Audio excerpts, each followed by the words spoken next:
death, drought, hunger. These are words which media has always used to describe the imminent disaster. We hear terrifying statistics every time we come across a news site. That feeling of impotence, but at the same time of determination for a change, has got me thinking lately. My name is Eduardo Saldaña. I'm a 15-year-old guy competing for the EF Challenge 2018 and answering the question, what does sustainable development mean to me? Well, first, I want to tell you a little bit about my city. I live in Ciudad Victoria, located at the northeast of Mexico. Victoria owns a very particular ecosystem. It can reach 45 Celsius degrees in summer and can get all the way down to 0 degrees in winter. During each evening, locals are delighted by the awe-inspiring sunset on the Sierra Madre with its evergreen trees and melodious birds. Anyway, the government has been alarmed by a thundering fact.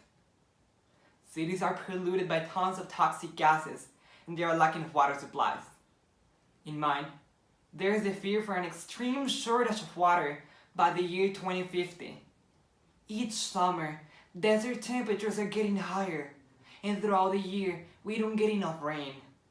The small communities around my city have already started having troubles at simple daily activities such as taking a shower, cooking, or watering their plants. Not only in my hometown dealing with these kinds of problems, but also many others around the world. Unless you have been living under a rock for the last decade, on TV, on the radio, on internet, there are no matter reportages about climate change and social crisis, as well as how we can fight against them. Living in the digital era, we can look up for videos or articles to get to know what is going on in our planet. And everything points out that the solution for this is sustainable development. So as a general idea, it depends on the balance between society, economy, and ecology in order to make positive society with eco-friendly inhabitants. Yet, this definition will just vanish away in the air because it is just words. For me, sustainable development is nothing but a decision, a choice which can be opted at any time. But I think it means that the sooner we do it, the better results we will have. It can be a tricky task, but don't get me wrong, since it requires effort from everyone. Because it is not just about blaming big industries for destroying the world. It isn't about complaining, but about doing. Because it goes way beyond ourselves. It needs actions, no matter how big or subtle they are. It is true that gigantic companies generate a huge amount of pollution and contribute to labor exploitation. The domestic lifestyle represents another relevant part of the problem. Despite all that, the opportunity to modify what we see is in our hands. Because our willingness comes from our heart. It gets refined in our brains, so it can be expressed through our voices in our hands. Let's remember that life is easier if do one step at a time. We can use the well-known, turn off the tire while brushing, or always separate your trash. I know they are over-repeated, but they mean actually a lot.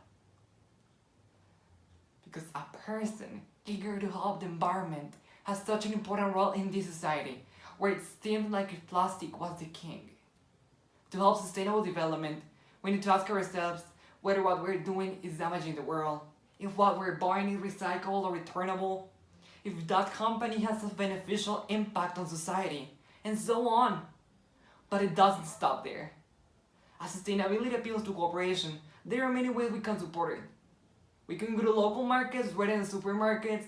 We can avoid traveling by car, save water at home, or be active in governmental programs to help people. Nonetheless, these examples are not helpful nor worthy until we put them into practice.